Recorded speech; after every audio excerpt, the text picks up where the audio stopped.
Hi, this is Shawn Stahl with R&T Calls, and we're going over Short Reed 101. And in previous segments, we went through all the proper steps to properly operate a short reed Canada Goose call. And one of the things we're going to go through now is a little more advanced. We're going to talk about reed shaving. Now, reed shaving isn't for everybody, and in fact, I don't shave the reeds in probably 90% of the calls that I personally blow. And that's for personal preference because I feel like the reeds last longer. They have a better lifespan because anytime you put a knife to these reeds and start scraping them down, they just seem to wear out faster, and there's nothing worse than getting a quarter or halfway through a hunt and you blow a reed out. I want to cover this a little bit because guys like to do it. They like to experiment. They like to get just different style sounds in their calls. And like I said, I do it with some of my calls. There's a couple of things you're going to need. You obviously need reeds. You can order reeds. You can get piles of them, and they're relatively inexpensive, and you can practice and mess with them a little bit. I go to the hardware and I just get, I think this is a 1/2 inch conduit coupler.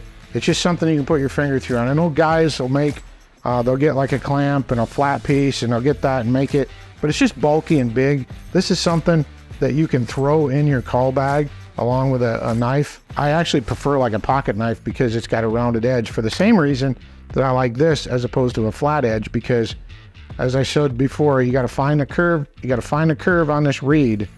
Once you find that curve, you want the curve up, and I'll place that reed. I know it's kind of hard to see a white on white here, but I'll place that reed on there.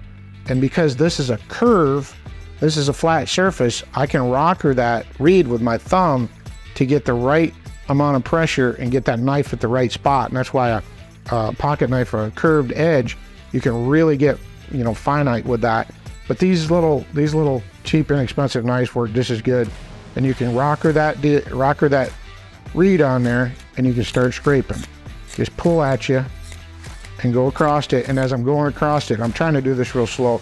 Normally I can do it real fast and just go across it. So you just start scraping the reed and rolling it as you go across, scraping it down, and just start out taking a little bit off. And some guys will try taking a little bit more off the sides, leave a little bit of backbone. There's all different things you can do and play with this with, but then you want to kind of clean up the edge a little bit.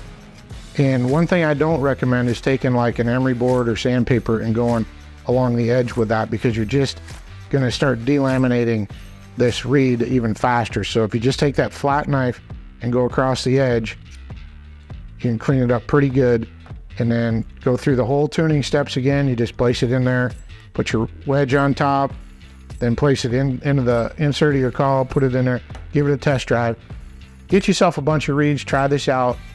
This will help you learn just a little bit more about your calling techniques and presenting air into the call and how to operate it. So it's something I recommend everybody doing.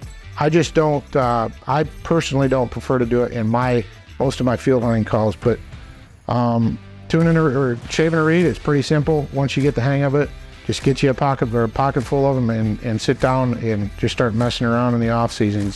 It's a great time of year to do it. You can practice all this stuff in the summertime and build your calling skills. Stay with it, practice all summer long, and then you're ready for the field. You know, there's nothing worse than just, you know, hunting with a buddy that doesn't call until the opening day. So shaving a reed, blowing a call, tuning a call, learning all the aspects of it, learning how to properly operate a short reed goose call is going to make you more productive in the field.